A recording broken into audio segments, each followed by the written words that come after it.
নমস্কার, update you চ্যানেলে আপনাদের সবাইকে স্বাগত। আপনারা যে সমস্ত মা বোনেরা অন্নপূর্ণা যোজনায় অ্যাপ্লাই করেছিলেন এবং এখনও পর্যন্ত অন্নপূর্ণা যোজনার 3,000 টাকা আপনার ব্যাঙ্ক অ্যাকাউন্টে এসে পৌঁছায়নি, তাদের প্রত্যেকের জন্য আজকের ভিডিওটা অত্যন্ত গুরুত্বপূর্ণ হতে চলেছে। কারণ আজকের ভিডিওতে আমরা আলোচনা করব যে অন্নপূর্ণা ভাণ্ডারে আপনারা যখন স্ট্যাটাস চেক করছেন তখন অনেকের স্ট্যাটাসে দেখাচ্ছে ফর ফার্দার ভেরিফিকেশন, কারোর দেখাচ্ছে আন্ডার প্রসেস, কারোর তো আবার দেখাচ্ছে অ্যাকাউন্টটা রিজেক্টই করে দেওয়া হয়েছে। তার সাথেই অনেকের স্ট্যাটাসে লেখা রয়েছে ব্যাঙ্ক ভ্যালিডেশন ফেলিওর। তো এই প্রত্যেকটা স্ট্যাটাসের কি মানে এ টু জেড আজকের ভিডিওতে আলোচনা করব। তার সাথেই দেখাবো কোন স্ট্যাটাসের জন্য আপনাকে অপেক্ষা করতে হবে এবং কোন স্ট্যাটাস দেখালে আপনি এখনই ক্লেম করতে পারবেন, তার সাথেই কিভাবে ক্লেম করলে আপনি আপনার টাকা সম্পূর্ণ নির্দ্বিধায় আপনার ব্যাঙ্ক অ্যাকাউন্টে পাবেন, এ টু জেড আজকের ভিডিওতে আলোচনা করব। তাই যারা বা যে সমস্ত মা বোনেরা এখনও এই অন্নপূর্ণা যোজনার 3,000 টাকা পাননি, তাদের কাছে এই ভিডিওটা অত্যন্ত গুরুত্বপূর্ণ। আর আপনি যদি টাকা এই মুহূর্তে পেয়ে থাকেন আর এই ভিডিওটায় এসে পৌঁছে যান, তাহলে অবশ্যই এই ভিডিওটা সেই সমস্ত মা বোনেদের শেয়ার করে দিন, যাতে তারা এই ভিডিওটা দেখে এই মুহূর্তে তাদের কি কি করণীয় সেটা করে নিতে পারে। তার সাথেই আরও একটা অত্যন্ত গুরুত্বপূর্ণ জিনিস আজকের ভিডিওর শেষ পর্যায়ে আমি শেয়ার করতে চলেছি, যে আপনারা হয়তো আশেপাশে লক্ষ্য করলে দেখতে পাবেন 21 তারিখ এবং 22 তারিখ অর্থাৎ 21শে আগস্ট এবং 22শে আগস্টেও বহু মহিলার ব্যাঙ্ক অ্যাকাউন্টে টাকা ক্রেডিট হয়েছে, যেটা আমরা অলরেডি আগে মুখ্যমন্ত্রীর কাছ থেকে শুনেছিলাম যে 17 থেকে 20 আগস্টের মধ্যে টাকা দেওয়া হবে। তাহলে নতুন করে কি আবার টাকা রিলিজ করা হচ্ছে? কেনই বা 21 তারিখ এবং 22শে আগস্ট বহু মহিলা ব্যাঙ্ক অ্যাকাউন্টে টাকা পাচ্ছেন? তো এর কারণটাও আমি এ টু জেড বাংলা ভাষায় একদম সহজ করে এক্সপ্লেন করব। তাই অবশ্যই ভিডিওটায় একটা লাইক দিয়ে ভিডিওটা একটু স্কিপ না করে সম্পূর্ণটা দেখবেন। আর আপনাদের কাছে রিকোয়েস্ট থাকবে অবশ্যই ভিডিওটাকে বেশি বেশি করে শেয়ার করবেন, যাতে সবাই এই বিষয়গুলো সম্পর্কে জানতে পারে। কারণ আপনারা অবশ্যই জানেন যে আপডেট ইউ চ্যানেল কখনো আপনাদের ভুলভ্রান্তিকর তথ্য দিয়ে আপনাদের বিভ্রান্তিতে ফেলে না। তাই এইটুকু বিশ্বাস অবশ্যই আপনারা করতেই পারেন, ঠিক আছে?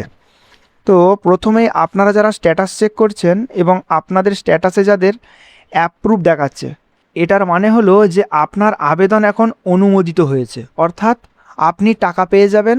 আপনার কোনো চিন্তার কিচ্ছু কারণ নেই। ধরুন আপনি যদি এই লটে টাকা নাও পেয়ে থাকেন, পরবর্তী অর্থাৎ সেপ্টেম্বর মাসে আপনি নিশ্চিন্ত থাকুন যে আপনি টাকা পাবেন, ঠিক আছে? আশা করা যায় সেপ্টেম্বর মাসও লাগবে না, একটু অপেক্ষা করবেন। টাকা ছাড়ার প্রক্রিয়া যেহেতু 20 তারিখ পর্যন্ত চলছে, হয়তো এমনও হতে পারে আপনার টাকা অলরেডি ছেড়ে দেওয়া হয়েছে সরকারের তরফ থেকে, আপনার ব্যাঙ্ক অ্যাকাউন্টে ক্রেডিট হতে একটু টাইম লাগছে। তাই বলবো যাদের অ্যাপ্রুভ দেখাচ্ছে তাদের কোনো কিছু করার দরকার নেই এবং বিভ্রান্তি হওয়ারও দরকার নেই। শুধু একটা জিনিস দেখবেন যে আপনার ব্যাঙ্ক অ্যাকাউন্টে ডিবিটি লিঙ্কটা অ্যাক্টিভ রয়েছে। যদি ব্যাঙ্কে বলে থাকে যে ডিবিটি লিঙ্ক অ্যাক্টিভ রয়েছে, আপনি একবারে রিল্যাক্স নিশ্চিন্ত থাকুন, আপনার টাকা ব্যাঙ্ক অ্যাকাউন্টে চলে আসবে, ঠিক আছে? তো ভিডিওর পরবর্তী পার্টে যাওয়ার পূর্বে আপনাদের কাছে একটা ছোট্ট রিকোয়েস্ট থাকবে। আপনারা যারা এই আপডেট ইউ চ্যানেলটা ফার্স্ট টাইমের জন্য ভিজিট করছেন, প্লিজ চ্যানেলটাকে এখনই সাবস্ক্রাইব করে দিন এবং সাবস্ক্রাইব করা হয়ে গেলে পাশে থাকা বেল আইকনে ক্লিক করে অল নোটিফিকেশানটা সিলেক্ট করে রাখুন।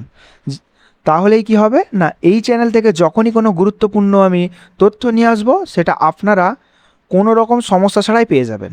আর এই চ্যানেলটা সাবস্ক্রাইব করতে কোনো রকম আপনার টাকা পয়সা লাগছে না, ঠিক আছে?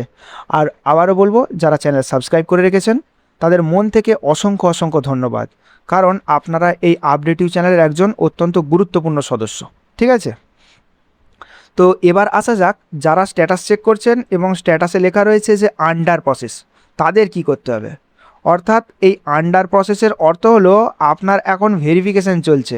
আপনি যে আবেদনটা করেছেন, কিন্তু সরকারের পক্ষ থেকে আপনার এই আবেদন সম্পর্কে এখনও কোনো ধরনের চূড়ান্ত সিদ্ধান্ত নেওয়া হয়নি যে অ্যাপ্লিকেশনটাকে অ্যাকসেপ্ট করা হবে কিনা রিজেক্ট করা হবে, ঠিক আছে? আপনার আবেদনটা এখনও ভেরিফিকেশান পর্যায়ে চলছে। হতে পারে সেটা গ্রাম পঞ্চায়েত বা মিউনিসিপ্যালিটি স্তরে যাচাই হচ্ছে, প্রয়োজনে গ্রাউন্ড লেভেলে কিন্তু সরকারি আধিকারিকরা এসে ভেরিফিকেশনও করতে পারে। তবে এখনও পর্যন্ত গ্রাউন্ড লেভেলে কোথাও ভেরিফিকেশন হয়নি। যাদের অ্যাপ্রুভ হয়েছে জাস্ট একটা ফোন কল করা হয়েছে, ফোন কলের মাধ্যমে সম্পূর্ণ তথ্য জেনে নেওয়া হয়েছে, তাহলেই ভেরিফিকেশন হয়ে গেছে। ঠিক আছে, তাই বলবো যাদের আন্ডার প্রসেস দেখাচ্ছে তাদের কোনো কিছু করার প্রয়োজন নেই, আপনারা একটু ওয়েট করবেন, আপনাদের ভেরিফিকেশন হবে, তারপর অ্যাপ্রুভ হবে না ফার্দার ভেরিফিকেশন হবে সেটা জানা যাবে। ঠিক আছে, বোঝা গেল এই ব্যাপারটা। এবার আসছি 3 নাম্বার, যাদের স্ট্যাটাস দেখাচ্ছে যে ফার্দার ভেরিফিকেশান। ফার্দার ভেরিফিকেশান মানে হলো একবার ভেরিফিকেশন হয়েছে কিন্তু আপনার তথ্যে হয়তো তাদের কোনো অসঙ্গতি দেখা গেছে, তার জন্য তারা আবার পুনরায় ভেরিফিকেশান করতে চলেছে, তাই আপনার স্ট্যাটাস এই মুহূর্তে ফার্দার ভেরিফিকেশান লেখা দেখাচ্ছে।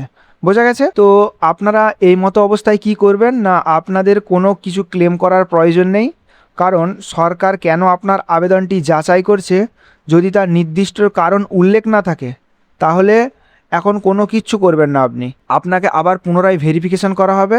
এটুকু ঠিক যে আপনি এই লটে আর টাকা পাচ্ছেন না, আপনাকে ওয়েট করতে হবে পরবর্তী কিস্তির জন্য। আশা করছি এই ফার্দার ভেরিফিকেশনের ব্যাপারটাকে ক্লিয়ার করতে পেরেছি। এবার যাদের ফার্দার ভেরিফিকেশনের পাশে এই স্পেসিফিক কারণটা লেখা থাকছে, অর্থাৎ ফার্দার ভেরিফিকেশন ইনকাম ট্যাক্স, তো এর মানেটা কি?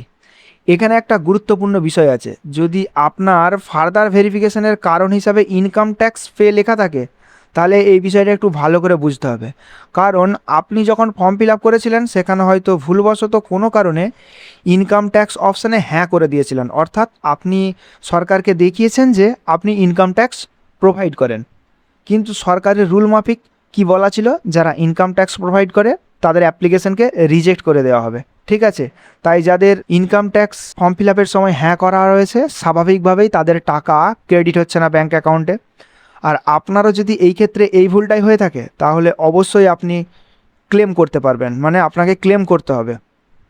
তো ক্লেম করতে গেলে আপনি যখন স্ট্যাটাস চেক করবেন ওপরেই দেখবেন লেখা রয়েছে যে অবজেকশন অ্যান্ড ক্লেম, জাস্ট সেই অবজেকশন অ্যান্ড ক্লেম অপশানে ক্লিক করবেন এবং আপনি কি কারণে অবজেকশনটা দিচ্ছেন সেটা লিখবেন, যে ইনকাম ট্যাক্সে আপনার ভুল লেখা হয়ে গেছে, অর্থাৎ ফর্ম ফিল আপের সময় আপনি ভুলবশত বা ভুল বোঝার কারণে ইনকাম ট্যাক্সটাই হ্যাঁ করে ফেলেছিলেন, তো এটি আপনি ভুল করেছেন, তাহলেই তারা আবার ফার্দার ভেরিফিকেশন করে এই বিষয়টাকে ঠিক করে দেবে। ঠিক আছে, আর যদি এটা করতে অসুবিধা হয় আপনারা আপনাদের নিকটবর্তী যে গ্রাম পঞ্চায়েত বা বিডিও অফিস রয়েছে কিংবা আপনারা যারা মিউনিসিপ্যালিটি এলাকায় বসবাস করেন সেই মিউনিসিপ্যালিটি এলাকায় যিনি আধিকারিক রয়েছেন এই অন্নপূর্ণা প্রকল্পগুলোকে দেখছেন সেইখানে গিয়ে তাকে বলবেন এবং উপযুক্ত ডকুমেন্টস নিয়ে যাবেন, আর সাথে এই অন্নপূর্ণা যোজনার যে অ্যাপ্লিকেশন নাম্বার সেই নাম্বারটা নিয়ে যাবেন, আর আধার কার্ডটা সাথে নিয়ে যাবেন, তা আপনার এই অবজেকশন ক্লেমটাকে তারাই করে দেবে। ঠিক আছে, এরপর 5 নম্বরে যাদের ফার্দার ভেরিফিকেশানে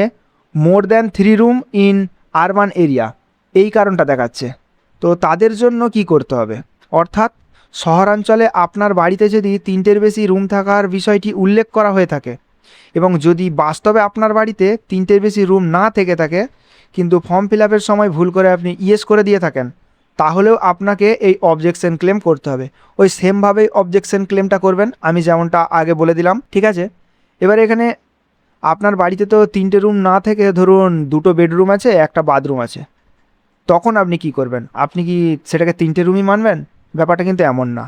এখানে রুম বলতে বোঝানো হচ্ছে ধরুন বাথরুম, পায়খানা বা স্নানঘর, ব্যালকনি ইত্যাদি সাধারণত কিন্তু বেডরুম হিসাবে ধরা উচিত নয়।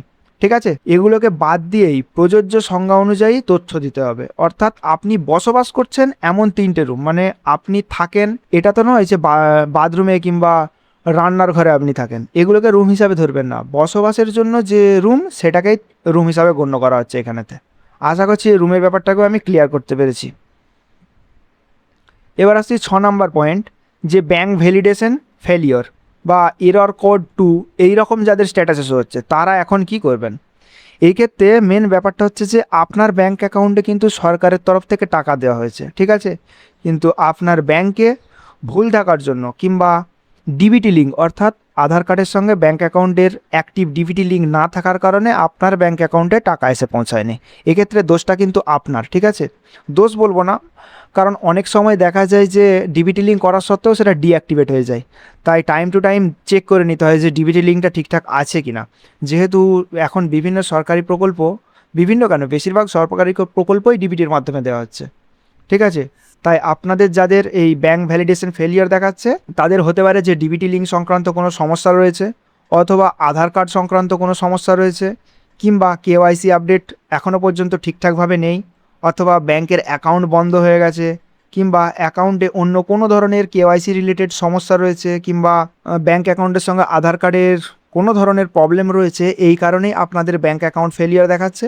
তো অবিলম্বে আপনারা আপনাদের নিকটবর্তী ব্যাংকের ব্রাঞ্চ অফিস রয়েছে সেইখানে গিয়ে আপনারা আপনাদের ব্যাঙ্ক অ্যাকাউন্ট এবং আধার কার্ডের সমস্ত তথ্য ঠিকঠাকভাবে রয়েছে কিনা সেটা আগে যাচাই করুন। তারপর আপনাদের এই ব্যাঙ্ক ভ্যালিডেশন ফেলিওর যে স্ট্যাটাসটা দেখাচ্ছে সেটার একটা প্রিন্ট আউট বের করবেন, এবং আপনাদের যে ব্যাঙ্ক অ্যাকাউন্টের সমস্ত তথ্য ঠিকঠাক রয়েছে সেই কাগজগুলো নিয়ে আপনারা একবার বিডিও অফিস কিংবা গ্রাম পঞ্চায়েত অথবা যারা মিউনিসিপ্যালিটি এলাকায় রয়েছেন তারা সেই অফিসে গিয়ে যোগাযোগ করবেন। তারাই আপনার এই ব্যাপারটাকে ঠিক করে দেবে। আপনার মেনলি ব্যাঙ্ক অ্যাকাউন্টের প্রবলেমের জন্যই টাকাটা আসছে না, ঠিক আছে? তো ব্যাঙ্ক অ্যাকাউন্টের প্রবলেম ঠিক হয়ে গেলেই আপনারা টাকা পেয়ে যাবেন, এবং এই কিস্তিটাও পাবেন নাকি সেই বিষয়টা নিশ্চিত করে বলা যাচ্ছে না, তবে নেক্সট যে কিস্তি দেওয়া হবে সেখানে আর কোনো রকম প্রবলেম হবে না। বোঝা গেল? এরপর আসছি যাদের স্ট্যাটাস রিজেক্ট করে দেওয়া হয়েছে তারা এখন কি করবে। এখানে রিজেক্ট মানে আপনার আবেদন ভেরিফিকেশন করা হয়েছে, আপনার আবেদনে কোনো রকম গণ্ডগোল তারা লক্ষ্য করেছে, তার জন্যই আপনার অ্যাপ্লিকেশনটাকে রিজেক্ট করে দেওয়া হয়েছে, ঠিক আছে? এবার যদি দেখা যায় যে আপনার আবেদনটা ভুল কারণে রিজেক্ট হয়ে গেছে, তাহলে অবশ্যই আপনি সঠিক প্রমাণসহ ক্লেম করবেন, এবং অবিলম্বে এই ক্লেম করাটা দরকার, যেহেতু এখন এই বিষয়ে একটা চারিদিকে সমস্যা তৈরি হয়েছে। তো আশা করছি আপনারও যদি ভুলবশত রিজেক্ট হয়ে থাকে, মানে ধরুন আপনি সমস্ত তথ্য ঠিকঠাক দিয়েছেন অথচ ভেরিফিকেশনের পর রিজেক্ট করে দেওয়া হয়েছে, তাহলে আপনি অবিলম্বে ক্লেম করবেন, ঠিক আছে? প্রয়োজন হলে বিডিও অফিসে গিয়ে সমস্ত তথ্যও জমা দেবেন। আশা করছি এই বিষয়টা খুব তাড়াতাড়ি মিটে যাবে। আশা করছি ক্লেম করার পর যদি সমস্ত তথ্য ঠিকঠাকভাবে আপনি দিতে পারেন তাহলে আপনার অ্যাপ্রুভ করে দেওয়া হবে। বোঝা গেল যে কোন স্ট্যাটাসটার কী করতে হবে, কোন স্ট্যাটাসে ক্লেম করতে হবে, কোন স্ট্যাটাসের কী মানে। আশা করছি আজকের ভিডিওতে আপনাদের মনে যে যে তথ্যগুলো ছিল আমি A to Z ক্লিয়ার করতে পেরেছি। এবার আপনাদের কাছে একটা প্রশ্ন, আপনার স্ট্যাটাসে এই মুহূর্তে কি দেখাচ্ছে সেটা অবশ্যই এই ভিডিওর কমেন্ট বক্সে কমেন্ট করে জানাবেন, কারণ আপনার কমেন্ট করে জানানোটা অত্যন্ত জরুরি। দেখুন, আপনার সাথে সাথে আরও সমস্ত মানুষ যদি কমেন্ট করে জানায় সেটা কিন্তু একটা বিরাট বড় প্রক্রিয়ার মধ্যে চলে আসবে। যদি একটা ভিডিওতে এত সংখ্যক মানুষ কমেন্ট করে যে তারা টাকা পায়নি, সেটা স্বাভাবিকভাবেই সাধারণ মানুষ সহ সরকারি আধিকারিকদের চোখে আসবে। বোঝা গেল ব্যাপারটা? তো এই ছিল আপডেটটা ভালো লাগলে আবারও বলবো একটা লাইক দেবেন। তো দেখা হচ্ছে পরবর্তী কোনো গুরুত্বপূর্ণ আপডেট নিয়ে। ভালো থাকবেন, সুস্থ থাকবেন। জয় হিন্দ, জয় ভারত।